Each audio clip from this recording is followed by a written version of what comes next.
Então, meus amigos, com alegria, temos o nosso Márcio que retorna aqui sempre que pode. Vamos envolvê-lo, então, nas nossas melhores vibrações. Pedimos que desliguem os celulares e que evitem sair, porque o ir e vir atrapalha a concentração das pessoas. Então, vamos agora ouvir o nosso amigo. Obrigado. Boa noite a todos. Que a paz do Senhor Jesus possa estar sempre presente em nossos corações e que Ele possa nos amparar e sustentar na tarefa que nos propomos a fazer em seu nome. É um prazer estar aqui na casa de Eurípides de Barçanufo. Boa noite também aos amigos que nos acompanham pela internet, também pela Rádio Rio de Janeiro, que a palestra está sendo gravada para depois retransmissão. Eu estava prestando atenção no preparo da nossa companheira aqui e me chamou a atenção quando ela falou do momento diferenciado que nós vivemos na humanidade. Nós vivemos um momento crítico, extremamente determinante no tempo que estamos vivendo. O noticiário nos mostra atrocidades, barbaridades, que eu acredito a maioria de nós imaginava não ser mais possível de acontecer num mundo dito civilizado. Nós temos muitos séculos de civilização. E o que o noticiário nos mostra é que nós ainda estamos muito próximos de uma animalidade. E isso pedindo perdão aos animais. Porque os animais são incapazes de destruição por prazer. O animal se destrói por necessidade, por sobrevivência, mas um animal não se destrói por prazer. Você não vê crueldade no animal. Às vezes algumas ações dos animais parecem cruéis, mas aquilo é instinto. Eles não têm raciocínio, eles não têm o córtex cerebral desenvolvido, que é a área do pensamento elevado, do pensamento superior. Eles são incapazes de matar por prazer. E o noticiário nos mostra não só crimes horrendos, o mundo oriental, lá aquela região ali da Palestina e o Estado Islâmico, na África, o Boko Haram, os crimes cometidos pelos traficantes, tráfico de armas, contrabando, e dá um desânimo. A gente se desanima com o bicho-homem. Eu me lembro de uma passagem bíblica, quando Deus ficou cansado e disse lá para Noé: faz uma barca aí que eu estou arrependido da criação. Como se Deus pudesse se arrepender da criação. Mas é um momento realmente que é aquele que busca o Senhor Jesus, aquele que é, pelo menos, tenta seguir Jesus, ele começa a se preocupar. O que é isso? Como seguir Jesus? Porque parece que a gente vai andar na contramão, completamente na contramão. E não é na contramão de uma ruazinha qualquer, não. É na contramão da Avenida Brasil, ou algo do gênero. E a gente se lembra de algumas promessas e profecias do Senhor Jesus. Uma das grandes promessas de Jesus foi a que ele mandaria um Consolador, que iria reavivar o seu ensinamento, que se perderia pelo tempo, e a história mostrou que isso aconteceu, e queria trazer coisas novas. Se iria trazer coisas novas é porque ele não trouxe tudo. Ele deixou algumas coisas em suspenso. Não porque não quisesse, sim porque não tínhamos capacidade de compreensão. A doutrina espírita, pelo próprio dizer dos espíritos, ela é presidida pelo Espírito da Verdade, que nada mais é do que o Senhor Jesus. Ela se auto-intitula esse Consolador. E o que é um consolador? E o que é consolo? E quem precisa de consolo? Quem precisa de consolo é quem está em estado de sofrimento, quem está em estado de dificuldade. Precisa de consolo. E como se consola alguém? Fortalecendo e esclarecendo. Colocar alguém no colo e ficar falando coitadinho não é consolo para ninguém. Um fortalecimento e um esclarecimento, que é a proposta da doutrina espírita. Nos fortalecer através de um esclarecimento das realidades da vida espiritual, da continuidade da existência. Que isto aqui é por um tempo. E que esse tempo limitado, porque nós somos o único animal que sabemos que vamos morrer, esse tempo limitado é determinante da nossa qualidade de vida espiritual. Que nós não estamos aqui pela primeira vez, nós somos espíritos já com uma jornada significativa, apesar de espíritos jovens, mas temos uma jornada para trás. Estamos vivenciando experiências adequadas às nossas necessidades espirituais, ajustadas por uma lei eterna e imutável, por uma bondade, uma misericórdia, mas também uma justiça. Porque não é possível haver bondade sem justiça. Bondade e justiça andam atreladas. Que estamos vivendo a materialização dos nossos pensamentos, dos nossos desejos, das nossas vontades. E que estamos determinando a nossa vida espiritual. E aí Jesus também falou algumas coisas interessantes. Ele deixou claro para os seus seguidores que no mundo tereis tribulações. Em linguagem popular, ele estava dizendo que no mundo vocês vão se apurrinhar. Não tem a menor dúvida que vai ter aborrecimento um atrás do outro. Vai ter apurrinhação que não acaba mais. Mas tem de bom ânimo. Eu venci o mundo. E isso é muito interessante. Porque ele ali coloca uma informação muito importante para os seus seguidores. Vivemos num mundo de uma constante competição. Nós somos treinados desde que nascemos para competir. Eu me lembro na minha juventude, já vai mais tempo do que eu gostaria, mas já fui jovem, que tinha até concurso de bebê Johnson. Não sei se alguém lembra do bebê Johnson. Já começava competindo de bebê. Não balança muito a cabeça não, porque a gente entrega a idade, tá? Faz bastante tempo isso.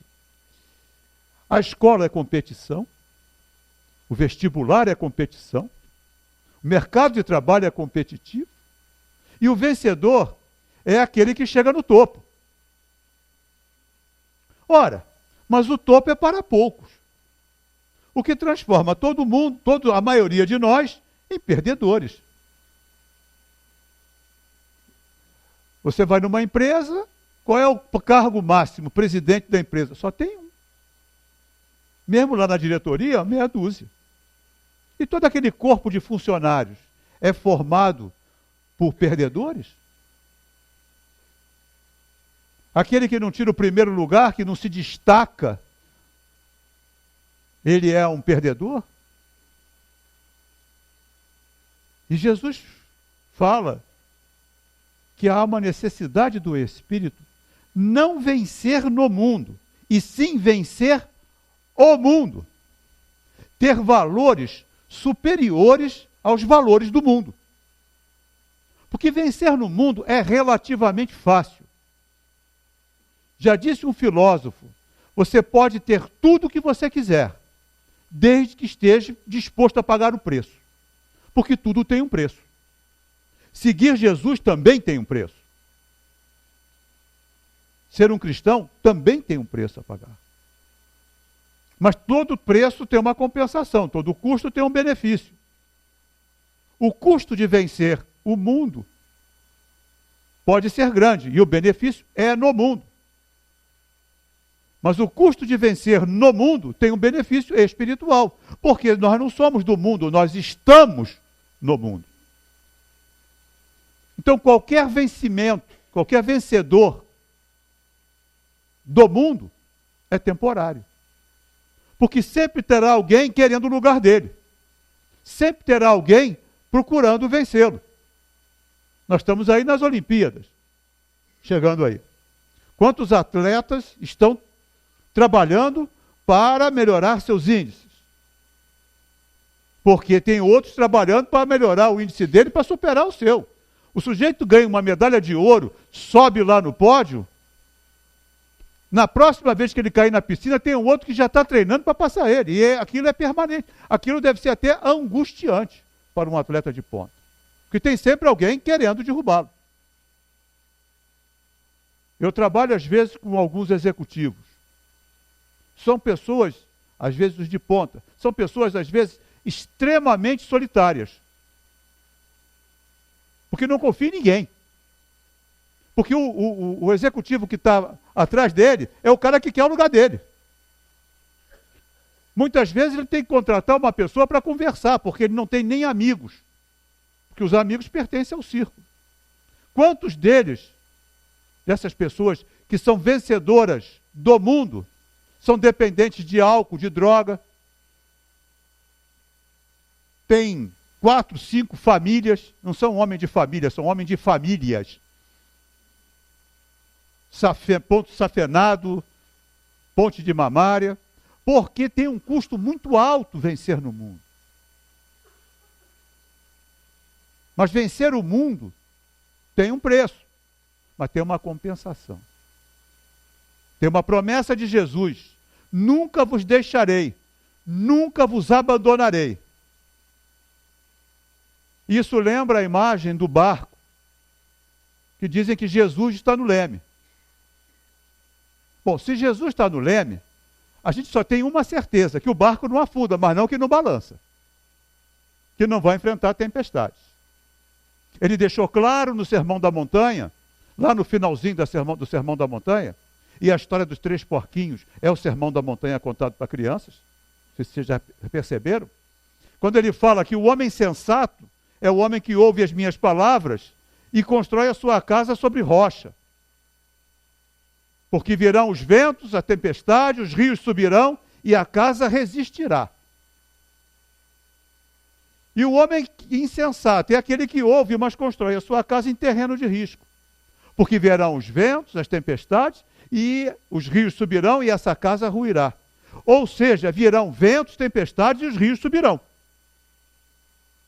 Ele não disse que não prometeu facilidades. Vai ter pancada, e vai ter pancada forte. E o momento é de pancada forte. Consoante a promessa de Jesus. Nada ficará escondido que não venha ser conhecido. E todas as nossas mazelas morais estão sendo expostas como chagas. O mundo da política e da economia passou para a página policial. Não há quem possa esconder. A gente não esconde mais nada. A gente está gravado o tempo todo. Andando na rua está gravado. A gente não pode fazer mais nada de errado. Nós vamos acabar sendo honestos por obrigação. Porque não tem jeito. Nós estamos sendo gravados em qualquer lugar. Todo mundo tem um celular que grava. Você não pode fazer nada. Acabar sendo honesto por causa das gravações. Porque nada há que fique escondido. Tudo ficará claro. E há um momento de transição. Os Espíritos nos falam isso. E esse momento de transição começou com o advento da doutrina espírita no século XIX, em meados do século XIX. E está se arrastando por mais um tempo.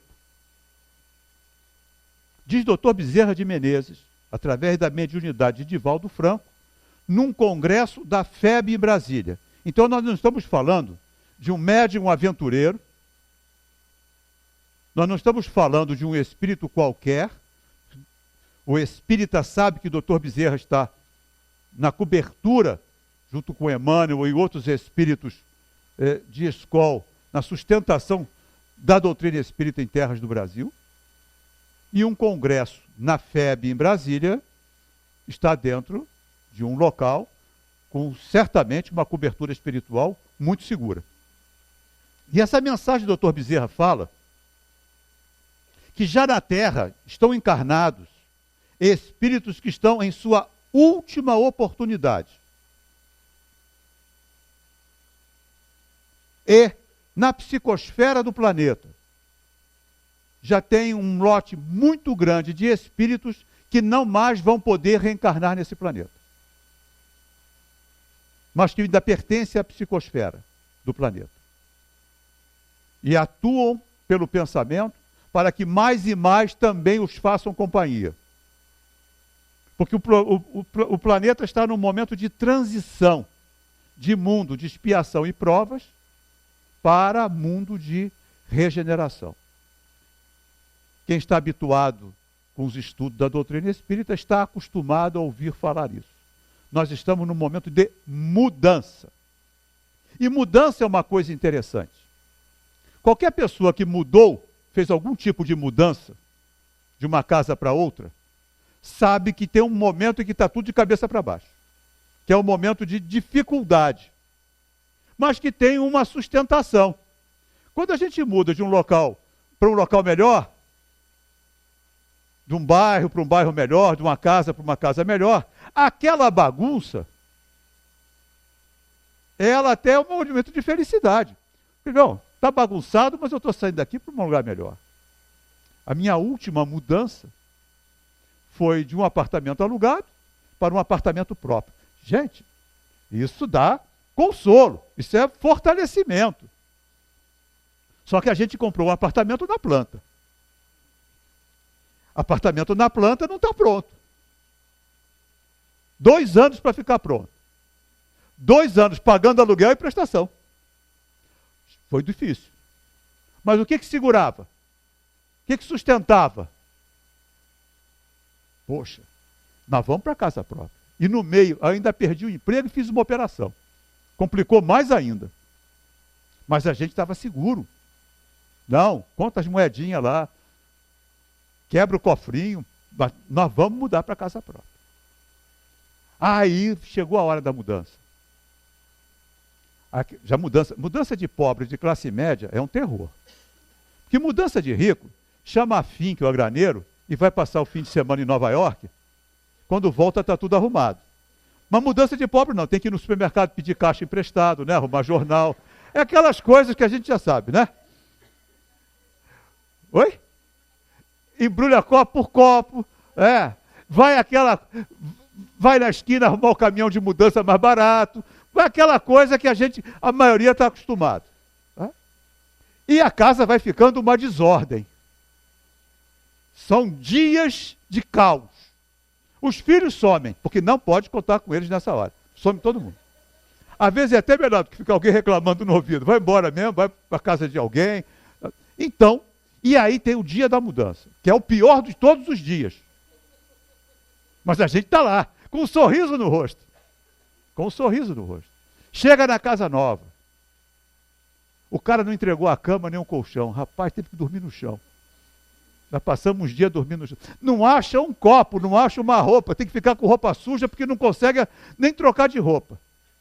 Mas com um sorriso no rosto. Como, aliás, a maioria está com um sorriso no rosto, porque a maioria de nós já passou por isso. Então a mudança é o momento de que está tudo de cabeça para baixo. Mas tem uma sustentação. E essa sustentação o que é? Vamos mudar para melhor. O mundo está assim, e o cristão tem que ter consciência disso. Nós estamos mudando para melhor. Agora, o problema é se a gente vai ficar aqui. Porque o barco vai sacudir. Se o barco vai sacudir, vai cuspir gente para fora. Já viu nos filmes? Barco? Jesus sabe andar sobre as águas, mas nós não. Ele consegue lá andar e tal. Até Pedro deu uma titubeada. Imagina a gente se a gente vai andar sobre a água. Nós temos que ficar dentro do barco. E para ficar dentro do barco tem algumas condições. Existem algumas condições. O cristão, para ficar dentro do barco, tem algumas condições. Jesus disse que está próximo de nós. E ele faz uma proposta comportamental. Ele diz que para ficar dentro do bar, a gente precisa ser perfeito igual o Pai Celestial é perfeito. Ou seja, nós não vamos ficar dentro do bar. Não tem a menor chance. Perfeito igual o Pai é, nós não vamos ficar dentro do bar. Mas isso é uma metáfora, isso é uma forma de falar.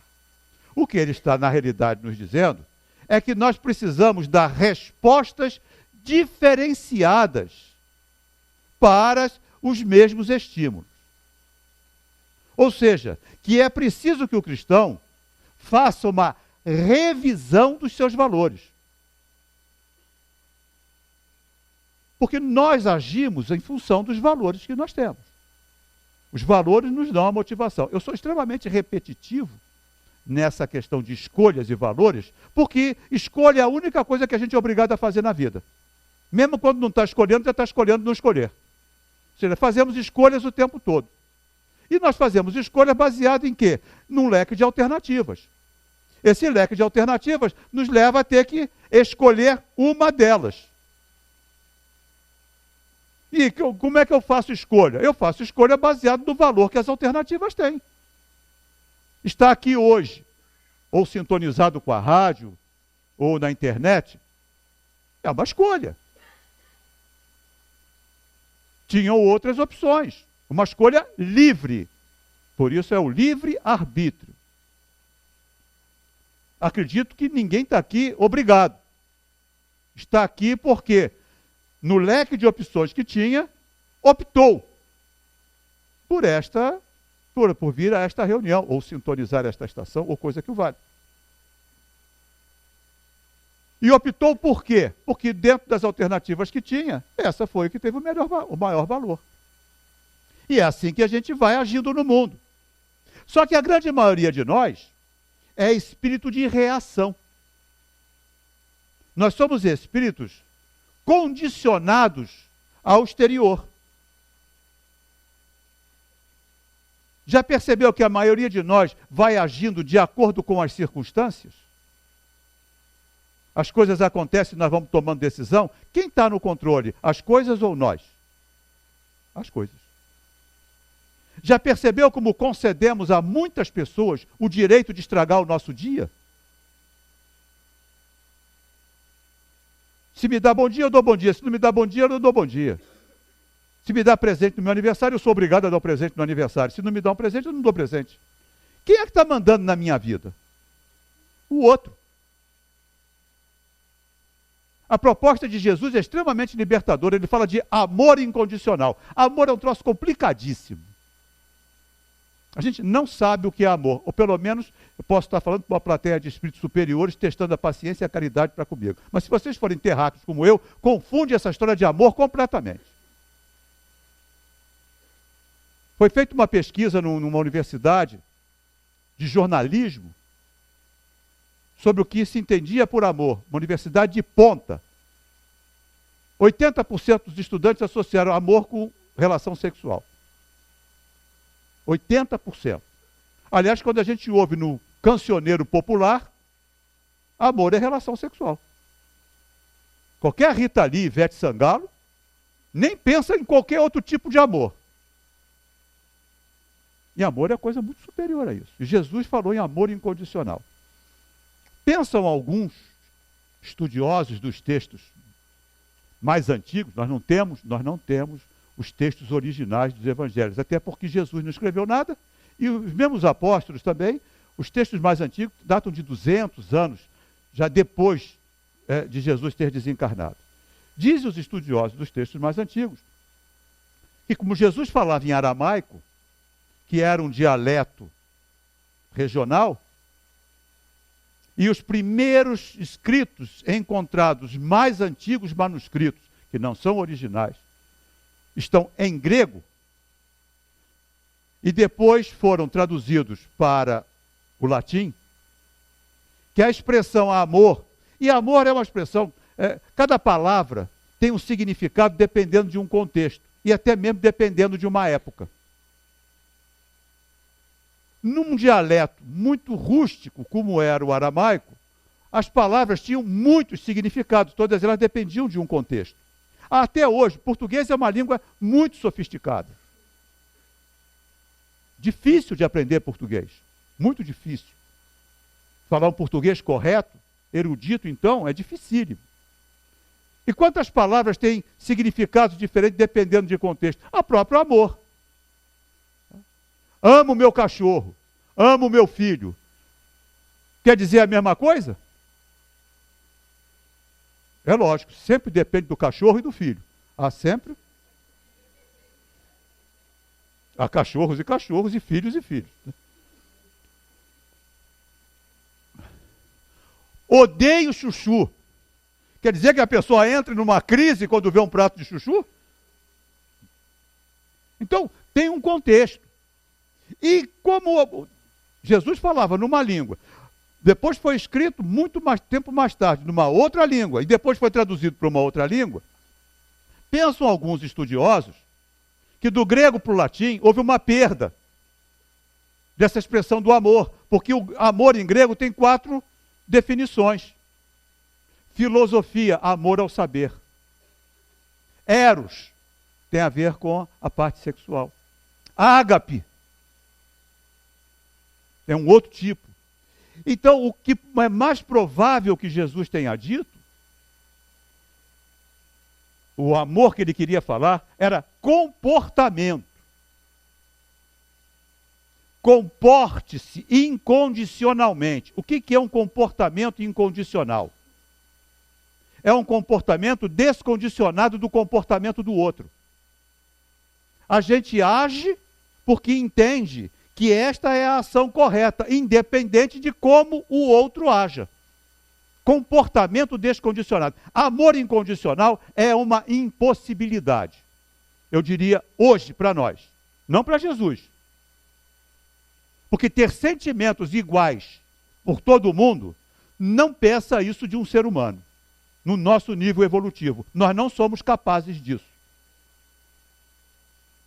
A Madre Teresa de Calcutá, o Chico Xavier, mas são desvios da média. São espíritos elevados que aqui vieram encarnar para dar testemunho de que é possível, mas ainda nós estamos distantes. Mas comportamento descondicionado, isso a gente pode ter, independente de gostar ou não. É difícil? Sim. Porque nós estamos habituados a nos comportar condicionadamente. É um hábito. Bateu, levou. Já ouviram essa expressão? O que Jesus disse? Oferece outra face. A gente sabe. Percebeu que a gente sabe? Qual é o problema? Colocar em prática. Ele disse oferece outra face, mas não disse que não pode tirar a cara. Ele não falou. Não precisa deixar a cara no caminho. Tá? Se alguém te obriga a caminhar 1 milha, caminha com ele 2. E isso é interessante porque Emmanuel diz o seguinte, é na 2ª milha que você conhece o cara. Porque na 1ª milha você foi obrigado, na 2ª você foi por opção. É na 2ª milha que você conhece o camarada. E que você pode atingi-lo com o seu exemplo, com o seu testemunho. Porque o cristão prova que é seguidor do Cristo, não pelo discurso, e sim pela prática. Jesus fala de comportamentos. Perdão das ofensas. Gente, perdão das ofensas. Perdão é terrível, ou não é? É dificílimo perdoar? Não precisa falar. Deu para perceber. Vou contar para vocês uma história. Eu vi há pouco tempo agora na televisão. Não tenho certeza se foi no GNT, os canais, porque quando eu era criança de novo, nem tinha televisão. Depois que veio a televisão, nós tínhamos 4 ou 5 canais que não tinham nada para assistir. Hoje nós temos mais de 100 que não tem nada para assistir, a gente paga um dinheirão. Fora, só pode assistir a Rádio Rio de Janeiro, mas aí não é canal de televisão, aí é rádio. Estava num desses dias que não tinha nada para fazer, e aí passei lá, estava zapeando o controle. Não sei, agora não sei se é o GNT, Multishow, eu sei que foi um canal do Sistema Globo. Era um programa chamado Partidas em português e em inglês, De Partir. não sei a pronúncia correta. Mas tudo agora está em inglês, está ficando complicado a gente falar português aqui na terrinha. E era um grupo de jovens cineastas que tinha ido para Ruanda. Ruanda é um país que ali pela década de 80 para 90 teve um morticínio horroroso, uma guerra civil. Mais de 5 milhões de pessoas foram mortas em pouquíssimo espaço de tempo. Um absurdo de mortandade. Pouco chegou de noticiário aqui. Sabe por quê? Porque Ruanda não tem a menor importância para nós. Mas meia dúzia de jornalistas mortos em Paris, porque publicaram uma charge pornográfica de Maomé, foi para o mundo inteiro ser divulgado, porque Paris é ali. A Ruanda, aquela montanha de negro que não serve para nada, de repente foi até uma limpeza genética, se bobear, para na cabeça de muitos de nós. Mas foi um morticínio horroroso, dos maiores crimes já cometidos na humanidade. E numa igreja, lá no interior, onde muitas pessoas se refugiaram, 5 mil pessoas foram mortas num dia, dentro da igreja. Essa igreja toda cheia de crânios, de ossos. E esses rapazes estavam lá, com um guia, fazendo uma reportagem. E tinha uma moça. E o guia falou, essa moça foi uma das sobreviventes. Dos 5 mil, só sobreviveram 8 pessoas. E ela era uma delas. Perdeu todo mundo. Filhos, marido, família, perdeu tudo. E aí, o rapaz, que era guia, contou que ela, algum tempo atrás, tinha sido visitada por um dos assassinos que participaram daquela chacina para lhe pedir perdão. E aí, claro que o rapaz perguntou, e ela perdoou? E ele perguntou para ela, disse, perdoei, na língua dela. Falar que perdoou é uma coisa, mostrar que perdoou é outra completamente diferente. Os olhos são a janela da alma. Os olhos dela diziam que ela tinha perdoado. Ela tinha uma feição tranquila, absolutamente tranquila. Ela falou, perdoou com uma tranquilidade, que o rosto, a expressão corporal, dizia que ela tinha perdoado. Ela estava livre daquele sofrimento. Ela tinha deixado no passado aquela dor, porque ela se mostrava absolutamente harmonizada. Agora eu pergunto a qualquer um de vocês, e a mim principalmente, se isso tivesse acontecido conosco, qual seria a nossa reação se a pessoa responsável por isso nos viesse pedir perdão? E sabe o que o perdão fez com aquela mulher? Libertou-a. O perdão é absolutamente libertador. O perdão não muda o fato, mas o perdão deixa o fato no tempo que ele aconteceu. Quando a gente não perdoa, a gente traz o fato permanentemente para o presente. E sabe quem é que sofre? Nós. Perdão é libertador. Mas a pessoa que a gente não perdoa não merece o meu perdão. Já repararam que a gente tem essa expressão? Parece aquela novela mexicana do SBT. Rodolfo Augusto não merece o meu perdão. Desculpe se alguém se chama Rodolfo Augusto. Foi apenas um nome. E o perdão é libertador. É uma proposta de Jesus. Tem uma que é pior ainda. Amai os vossos inimigos.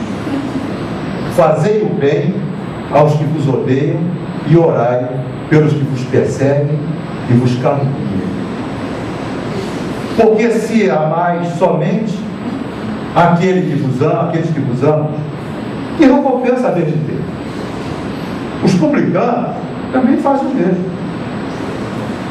E se saudardes apenas os vossos irmãos, O que fazem de especial? Mais que os outros. Os gentios também não fazem assim. Sede, pois, vós outros perfeitos, como vosso Pai Celestial é perfeito. Ou seja, se comporte de uma forma diferenciada. É claro que ser perfeito. E o que é ser perfeito? O que é perfeição moral? Moral é a definição da doutrina espírita, é a regra do bem proceder. Fazendo um reducionismo muito grande, deixando alguns filósofos arrepiados com o que eu vou falar, ética e moral não são sinônimos. Ética é o código. Moral é a prática do código. Bandidos têm ética. Não existem pessoas sem ética. Só que a ética do bandido é diferente da ética de uma pessoa do bem. Eles também têm um código. A convenção do condomínio do prédio da gente é uma ética. É um código. Os 10 mandamentos são um código. Uma ética. Declaração Universal dos Direitos do Homem é um código. É uma ética. Moral, a prática do código. E os Espíritos dizem, moral é a regra do bem proceder. E aí o que é o bem proceder? É saber diferenciar o mal do bem e agir, fazer a escolha do bem. E como é que eu diferencio o mal do bem? O mal é tudo aquilo que está de acordo com a lei de Deus. O bem é tudo aquilo que está de acordo com a lei de Deus. O mal é tudo aquilo que está fora da lei de Deus. E onde é que está escrita a lei de Deus? Na consciência. Ou seja, nós sabemos o certo. Porque existe assim uma ginástica filosófica que não existe certo e errado. E eu me permito discordar disso, respeitando todos aqueles que gostam de fazer ginástica filosófica. A gente sabe muito bem o que é certo e errado. E Jesus deixou isso muito claro. Faz ao outro o que quer que te faça. Se você não gosta que ele faça aquilo com você, não faz com o outro. Pronto, certo e errado está aí. Acabou. O resto é ginástica, é para encher livro. Já viu? O filósofo gosta disso.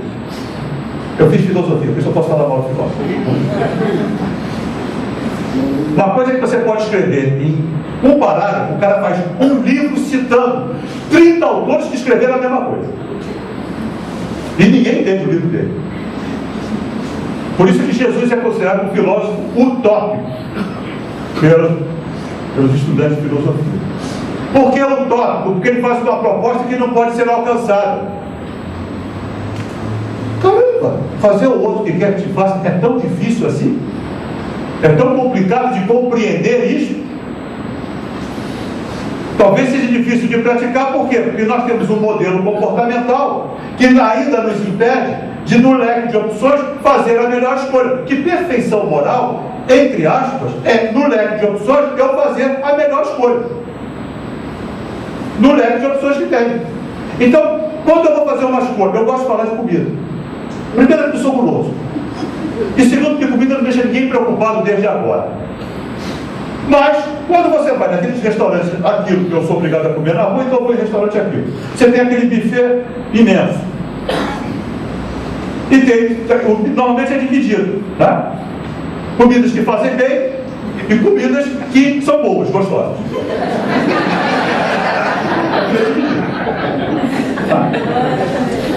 Toda a comida que faz bem, brócolis, bertalha, chuchu, e as comidas que a gente gosta, ou que eu gosto, empada, pastel, carne de porco, carne assada, aquelas coisas que de saudável não tem nada. A gente sabe qual é a melhor escolha. Onde é que está a perfeição moral da escolha? Ora, se o corpo é instrumento do espírito, logicamente o corpo precisa estar bem conservado. O instrumento tem que estar, qualquer trabalhador, um carpinteiro, ele tem lá o serrote, ele tem que cuidar do serrote. Ele não pode deixar o serrote enferrujado. Olha, se o corpo é um instrumento do espírito, se eu tenho essa consciência, eu tenho que, a minha alimentação mais correta, qual é? As que fazem bem. Mas existem modelos comportamentais e hábitos que nos levam muitas vezes a priorizar o prazer em detrimento do dever. O prazer não é problema. Prazer nunca foi problema. Prazer só é problema quando ele entra em choque com o dever. Aí é que o prazer vira problema. Então a perfeição moral está em fazer a melhor escolha. Na alimentação, a melhor escolha está nos alimentos mais saudáveis. Aí estou na perfeição moral. No relacionamento, fazer o outro que quer que te faça. Comportamento descondicionado. Amar os inimigos. Amar os inimigos é uma coisa complicada. Comportar-se com o inimigo como gostaria que comportasse com você é mais fácil de fazer. Tem uma dinâmica que eu fiz há muito tempo atrás, participei do grupo. Eu já contei isso algumas vezes, mas como não fiz outra diferente, eu vou contar mesmo, tá? Quando aparecer uma diferente, eu vou. Imagina a seguinte situação. Você acabou de mudar para um prédio e você passa pelo corredor com um vizinho e você cumprimenta o vizinho. Olá, como vai? Prazer. A pessoa nem olha para a sua cara. A situação complicada. Mas aí você é um cristão. Você é uma pessoa do bem, distraído, né? Nem me viu. Difícil, mas não me viu. Segunda vez, você cruza, novamente você cumprimenta. E nada. Será surdo, cara? Estranho, né? Coisa esquisita. Tudo bem. Terceira vez que você passa, cumprimenta, absolutamente nada. Aí se olha no espelho e vai ver que você desencarnou. Aí você se olha no espelho. Se tiver você no espelho, você não desencarnou. É sempre bom fazer isso de manhã. Vai no espelho e olha. Porque se não te aparecer nada, começa a ficar preocupado, tá? E outra coisa, durante o dia, vê se tem sombra. Dá uma olhada, porque se não tiver sombra, começa a ficar preocupado, tá? Eu sempre olho para ver se tem sombra, tem problema. Tá? Então, e são exercícios de manter-se consciente que está encarnado ou não. Bom, a terceira vez ele não te cumprimentou. O que fazer na quarta vez? Continua insistindo? Muitos dizem, eu vou insistir até se sem vergonha. Agora ele vai ver. Não me parece que isso seja. Bom, no grupo que eu estava participando, tinha um evoluído. Todo grupo tem um evoluído. Irritante, não é? Irritante. Sempre tem um evoluído. Aí estava nessa discussão, eu cumprimento. E o evoluído disse, eu acho melhor deixar por conta dele, porque ele tem o direito de não querer falar comigo. E, portanto, eu tenho o dever de respeitar. Mas só que não acaba aí. O tempo passa e, de repente, ele chega aquele vizinho que não se fala contigo, você não sabe por quê, chega cheio de sacolas de supermercado, no elevador, e as sacolas furam, começa a cair tomate, laranja pelo chão, e você ali com as mãozinhas limpas. O que fazer numa hora destas?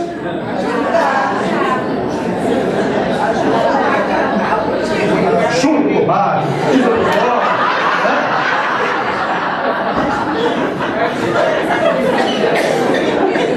Concorda que ajudar é a atitude cristã mais correta? O evoluído não concordou. Juro. Primeiro, pergunta a ele se ele quer ajuda. Tem o direito de não querer.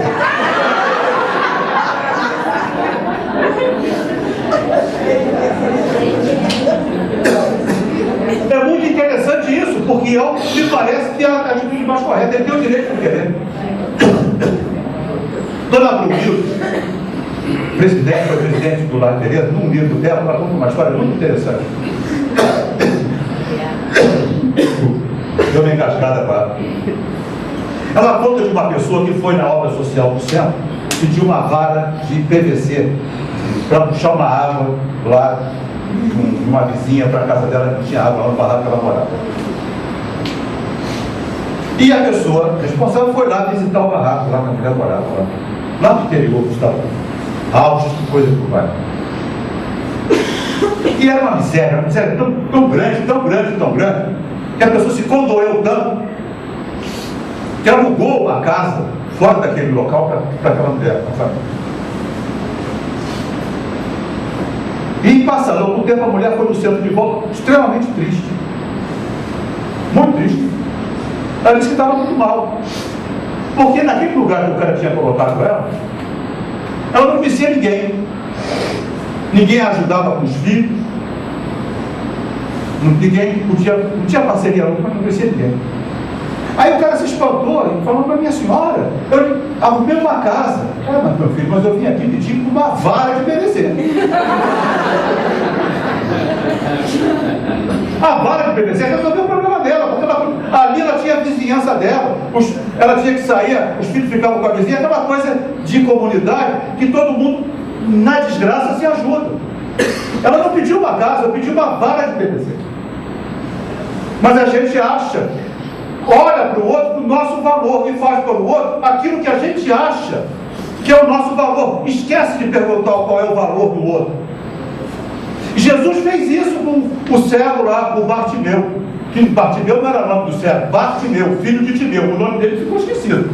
Virou Bartimeu, mas é Bartimeu. O cego, quando soube que Jesus vinha passando, começou a berrar lá, Senhor. E os caras lá, fica quieto, rapaz, não vai incomodar o homem. Senhor. Berrou tanto que Jesus falou, chama esse cara para aqui. Chama esse cara. O cara era cego, mendigo, ele largou a capa.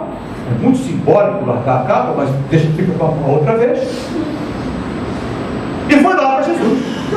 Levaram ele. Adivinha o que Jesus fez? Que queres que eu faça? Que queres que eu faça? O cara era cego. E se ele quisesse um milkshake de gente ou postinho do banco?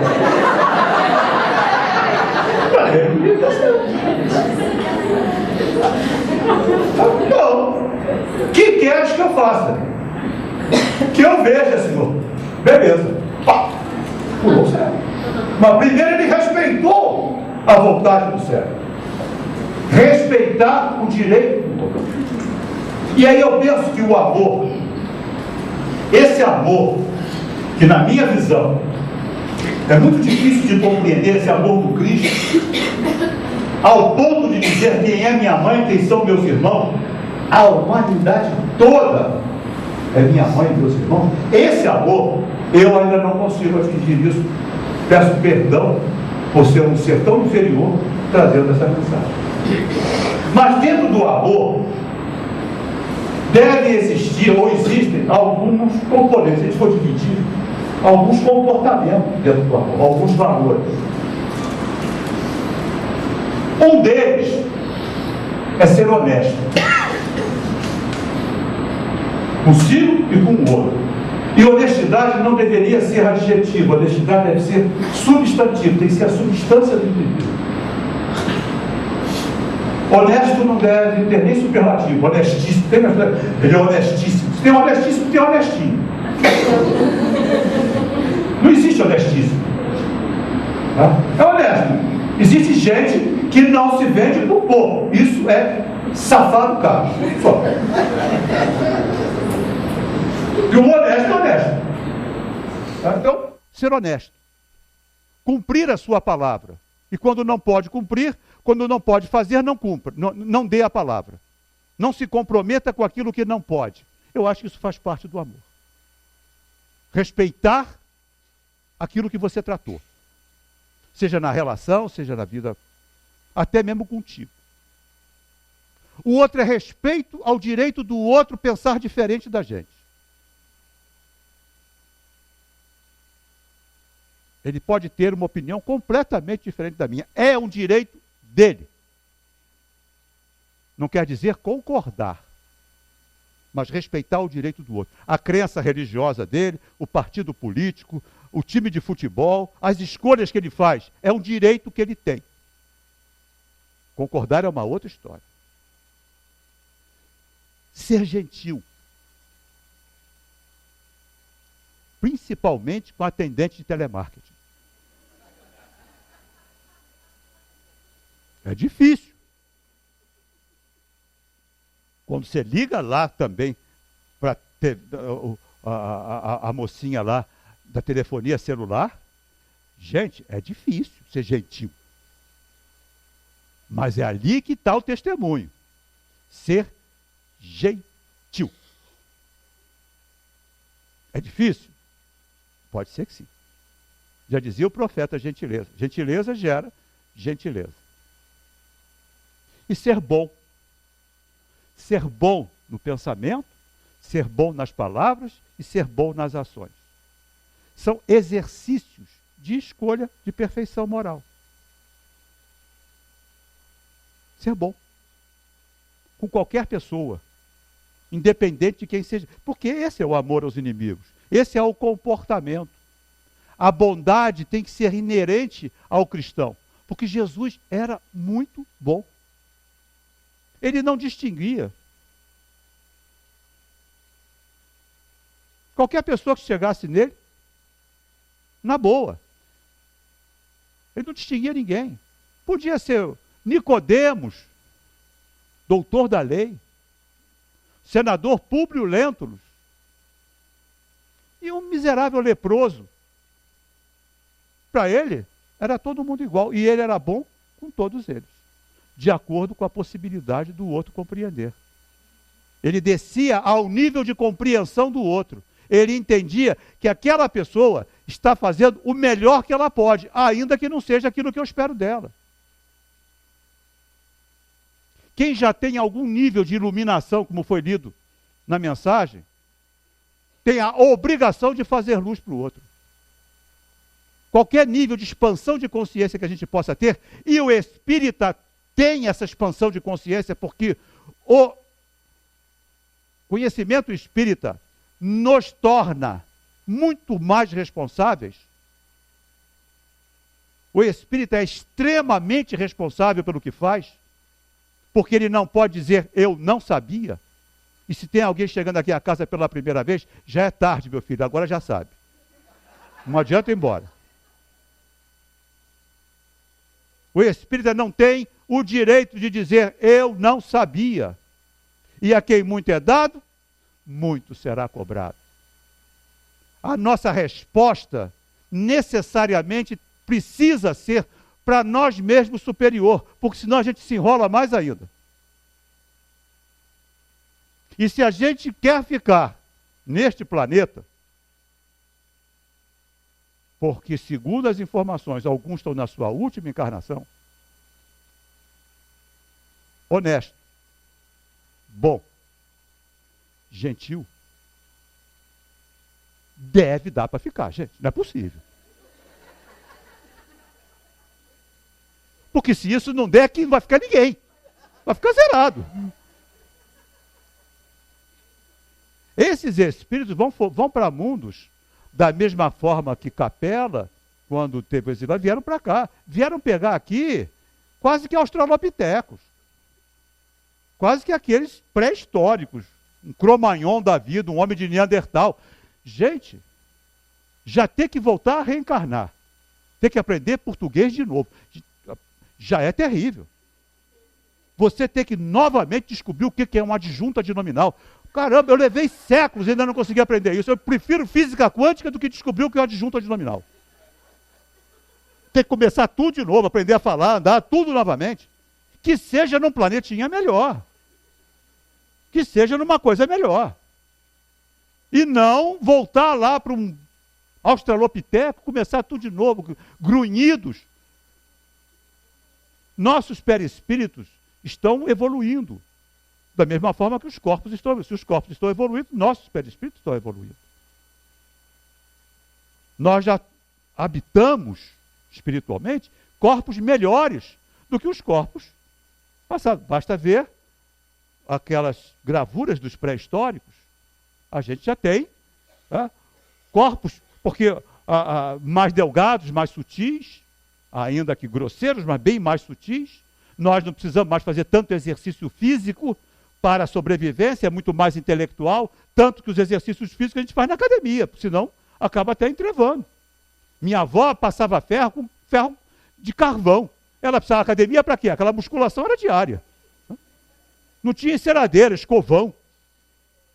Uma pessoa dessa precisa de academia? A gente precisa de academia, porque se não for para academia, controle remoto na televisão. O carro, o câmbio já é automático. O vidro sobe sozinho. A escada é rolante. Elevador, se a gente não fizer exercício, entreva. Nossos corpos estão bem diferentes. Eram muito mais peludos. Hoje, perda de pelos é evolução espiritual. Hã? Espíritos mais evoluídos estão perdendo seus pelos. Essa foi boa, não foi? Pois é. Então, é difícil? É difícil. Mas existe uma compensação. E eu quero fechar nossa conversa de hoje com uma parábola que eu inventei. Jesus fez as deles, eu faço as minhas, e a gente não se mistura um com o outro. Tá? Essa parábola chama-se a parábola da tia australiana. Ela fala de um camarada que estava aqui no Rio de Janeiro, talvez para alguns possa ser, nem parábola, seja uma realidade, completamente endividado. Ele não tinha mais onde arrumar dinheiro. Sem crédito, sem cartão de crédito, sem banco, estourado no cheque especial, completamente endividado. Não sabia o que fazer. Os amigos já mudavam de calçada, não atendiam mais o telefone. E ele recebe um telegrama. Que tinha que ser telegrama, porque ele não tinha nem mais celular, nem mais e-mail, nem nada. Dizendo que ele tinha uma tia na Austrália, que ele nem sabia, uma tia afastada, que tinha deixado para ele 20 milhões de dólares. E que ele teria que, no prazo de 6 meses, comparecer lá, na cidade lá, que a tia morreu, para entrar em posse da herança. O cara entrou em parafuso. Foi procurar passagem. E quem vendia passagem para ele? E quem emprestava dinheiro para ele comprar passagem? Nada. Ele, meu Deus do céu, vou perder isso. Aí ele vai para o Cais do Porto. Aí tem um navio norte-coreano, tem que ser norte-coreano, se for sul-coreano é melhorzinho, norte-coreano, bem caidaço, um cargueiro, indo para a Austrália. A viagem ia durar 6 meses. E tinha uma vaga de faxineiro no navio. Imagina vocês nessa situação. Faxineiro de um navio norte-coreano. 6 meses. Encara. Para pegar 20 milhões na Austrália? Pois é. A encarnação é mais ou menos parecida com isso. Nós estamos encarnados num navio norte-coreano. Sem vergonha. Enferrujado. Tem que tomar antitetânica para vir para a Terra. Mas é por um tempo. Porque há uma herança a ser recebida. E aquele camarada, com certeza ele foi muito feliz fazendo faxina no navio norte-coreano, porque ele sabia que aquela jornada tinha um fim, e que no fim tinha um prêmio. A mesma coisa acontece com nós, cristãos. Olha só, espíritas, os cristãos de verdade, ou aqueles que buscam ser cristãos. Há um pote de ouro na ponta do arco-íris. Uma vida espiritual rica. Uma vida espiritual que a maioria de nós nem imagina qual é. Acho que muitos daqui já leram o livro Nosso Lar, ou pelo menos viram o filme. Sair da Terra e pegar Nosso Lar já está de bom tamanho? Nosso Lar é uma colônia umbralina, cheio de espírito complicado também. As câmeras lá de retificação, gente doente, gente complicada. E nós já achamos nosso lar uma boa. A terra vai virar o nosso lar. É um mundo de regeneração, de recuperação. Eu quando vejo o filme Nosso Lar, eu fico, puxa vida, dava para pegar. Eu só ia ter problema com aquela sopinha rala. Aquilo vai ser problema. Se eu pegar aquela sopa ali, mas vai ser só a sopinha, gente, né? Não vai, eu não vi, nem um salzinho eu vi em cima da mesa. Eu falei, caraca, não tem nada. Só tem aquela coisinha rala. Né? Mas eles estavam comendo com prazer, vai lá, tudo bem. Mas pegar nosso lar, para nós já seria um mundo de felicidade praticamente. E é isso que a Terra vai virar, uma colônia muito parecida com os habitantes de nosso lar. Espírito já num outro nível. Esse é o pote de ouro, essa é a tia australiana. É isso que nos espera. Se a gente se propuser a seguir Jesus conforme ele disse. No mundo tereis tribulações, mas tem de bom ânimo. Eu venci o mundo.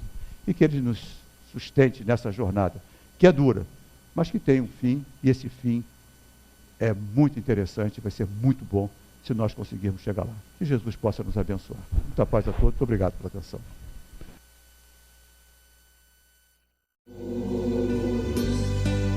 Nesta jornada, pelos caminhos da luz, querido Eurípedes, apóstolo